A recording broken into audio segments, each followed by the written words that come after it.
Have you ever wondered what it's like inside a coma? Is it all sweet dreams or nightmares? Is it all blank nothingness? Well, take it from someone who's been in a coma to tell you the truth.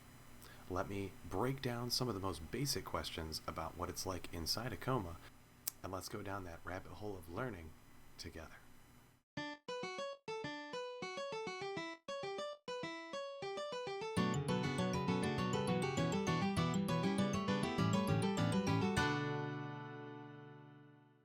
Okay, so before we get into any major questions, let me explain that this whole reason why I was put into a coma was because of a personal experience that happened to me about 10 years ago.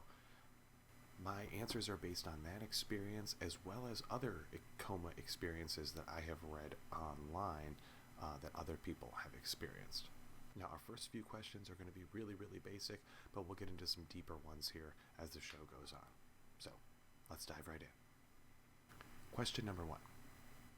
Was it scary going into the coma? So this is a quick answer. Yes, it was actually quite intense going into the coma. Not necessarily because of the fact that I was afraid of not coming back out, but mainly because there was just so much going on around me. I had to sign a bunch of paperwork, and that's really the last thing I remember. I remember signing my name, giving power of attorney to my parents while I was in the coma to make medical decisions for me, and then voila, I just remember drifting away into the dreamland, and I was right into my dreams from there. Question number 2. Did you feel pain or discomfort? So I personally don't remember feeling any pain or discomfort at all while I was in the coma.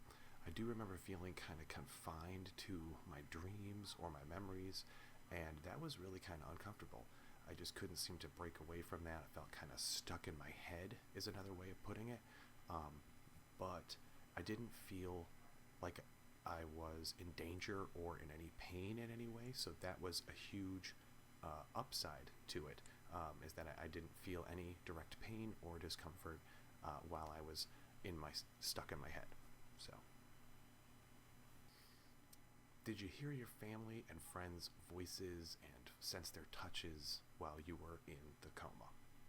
Unfortunately, I personally do not remember hearing any voices or songs or anything being sung or said to me while I was in the coma, but I do remember feeling like a goodness and presence of people and friends and family around me. Like I felt that presence around me, but I could not really explain it other than that. There was no singing. I couldn't hear direct voices of friends or family talking to me or anything like that, unfortunately. Now, that is definitely different for certain cases, and other people have been able to hear certain things, but I was not one of them, unfortunately. Now, that covers it for the easy questions. Stick around, we're going to get into some deeper ones here in just a minute. Okay, let's dive right into some deeper questions about what it's like to be in a coma. Question number 4. Do you dream? And if you do you have nightmares? If you have nightmares, where do you wake up to when you wake up from your nightmare? Now, the answers to this is yes, no, and nowhere. So what I mean to say is yes, you still have dreams, and you dream just like you normally would when you are awake. In fact, I would say the first few days I still had normal dreams. Now, the longer you stay in the coma, the shorter your dreams get. And I think this is because you don't have new memories and new time to add to your previous memories. So because of that, your brain and your mind don't have new things to associate and create new dreams with. So I think you just eventually run out of dreams, unfortunately. As for nightmares, I do not personally remember having any nightmares or even scary dreams, or even just bad dreams while I was under. And now, where do you go when you wake up? Now, this is a great question. Since you're not really awake, obviously I didn't just wake up every day, and they have to just keep putting you under. That's not how this works. You do wake up inside your head, and I called this like a safe space. Essentially, it was just a beam of white light, and I was just kind of standing there. I could see my hands and my body and stuff, but again, I couldn't really feel myself. It was kind of like I was invisible, and I could kind of go through myself, which was weird. But there was nothing around me. It was just an empty black space, and I could just kind of see into this emptiness around me. But again, I felt safe. I was under this beam of light, and that's whenever you would wake up, you would just be right there in that beam of light. So that was normal. Okay, question number 5. Can you get into different memories? And if you do, how does that work and how does that happen? So, yes, this was something I did figure out right away, was that yes, you could jump into memories. In some cases you kind of fall into a memory. So what's really interesting about the memory aspect of things is that, let's say you're 10 years old in the memory. If you go back to that memory, then you instantly become 10 years old again in that memory. So there's certain things you can't change without the memory completely falling apart. That would be one of them. Another example is, let's say it was you're going to ride your bike with your friends, and you choose not to ride your bike in this memory for some reason. That would break the dream, because it's something that has to happen. It happened in real life. It happened in the dream, so you have to go through with it. But the conversations that happen while you're on the bikes and the things you see while you're on the bikes, that can change. So there were certain things you could change and certain things you couldn't change without the dream falling apart, and you kind of figure that out as you are playing around with things, and it's kind of a creative space as well. So now you'll see a lot of illustrations I've been putting up are going to be from the movie Eternal Sunshine of the Spotless Mind with Jim Carrey, and it shows the best images as to how the dreams and memories kind of pop up and how you're kind of displayed yourself at certain ages and stuff. So that's what's going on in the corner if you're looking at those images. So what did you do to pass time, and could you tell how much time was passing? So let me answer this one kind of backwards. So time is not really a thing in your head. It's like a guess. You have an internal clock, and that works great when you're waking up and doing a routine and going back to sleep again. But when you don't have a routine and you don't wake up regularly and you don't have the sun and the moon and the stars and stuff to guide you, things get really confusing, especially when you're not, seeing the sun, eating on a regular basis, taking like your routine shower and bathroom trips and stuff. Your brain just gets all confused and you lose track of time completely. You have no idea. Time is passing, but you cannot tell how much, and that's a little scary. So you have absolutely no sense of time, I'd say, after about day 3. So to answer the second part of the question, what did I do while I was in there? And I would say this is kind of the coolest part, is that you actually have the ability to kind of daydream, just like you do normally when you're sitting in your office and you're bored staring at your wall. You're kind of dreaming about being on vacation. You could do the same thing in the coma. The biggest problem with this is that sometimes you could get kind of carried away with a daydream, and they could be extremely realistic because your mind likes to just jump in and fill in the gaps. So there were some limitations, like you really weren't able to like fly and do super crazy things that were just really ridiculous without being in a dream, essentially. So question 7, what was it like to finally wake up from a coma? And this felt pretty normal, like you're just waking up all the normal days, so you just kind of poof, suddenly your eyes are awake and you're back in the room in the hospital.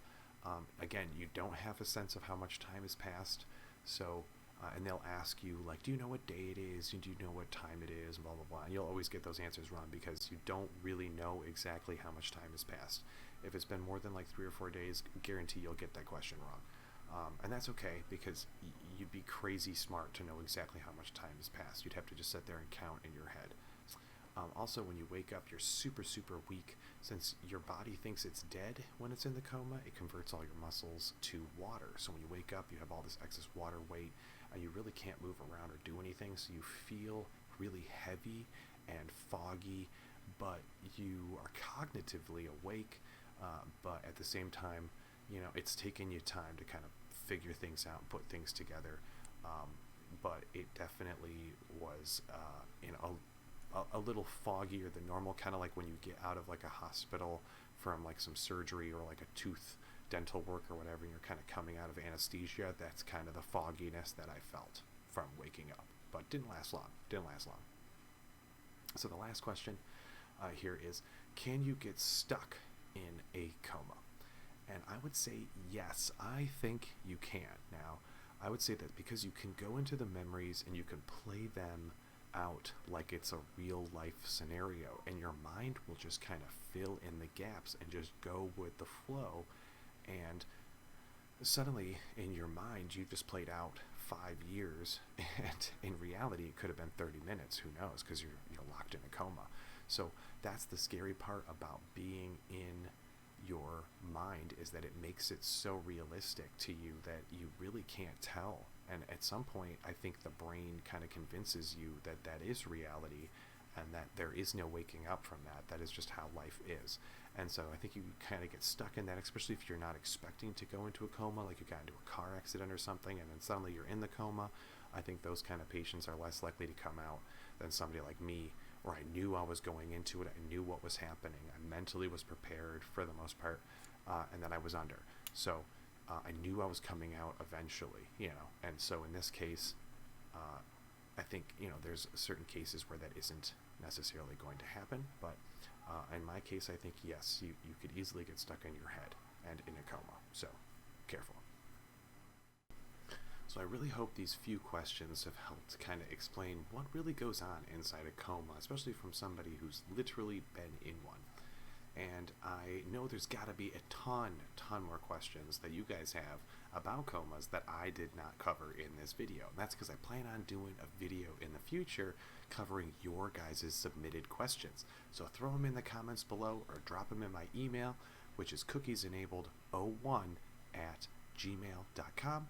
Again, comments below or in my email box, and I will definitely be putting that video together. Now, I also plan on doing another video explaining what the body goes through when you're in a coma and what it's like to go through the rehabilitation of getting out of a coma, since TV and movies just kind of make that one look like it's something out of a fairy tale, when really it's way harder than the coma itself. Now, don't forget to check out the movie Eternal Sunshine of the Spotless Mind, since there was a really great correlation between the images that they use in that movie and what actually happens inside a coma. So check out that movie. Again, you can find it on several streaming services right now, as well as paying services like Vudu and Amazon. So give that one a look. So thanks for making it to the end of the video. I want to say thank you again for all the support we've had already. Don't forget to like and subscribe to the channel, since we are still small and growing. Every like and every subscribe helps, guys. So thank you so much, and we'll see you all next time. I'm Will, your host. I'll see you again later.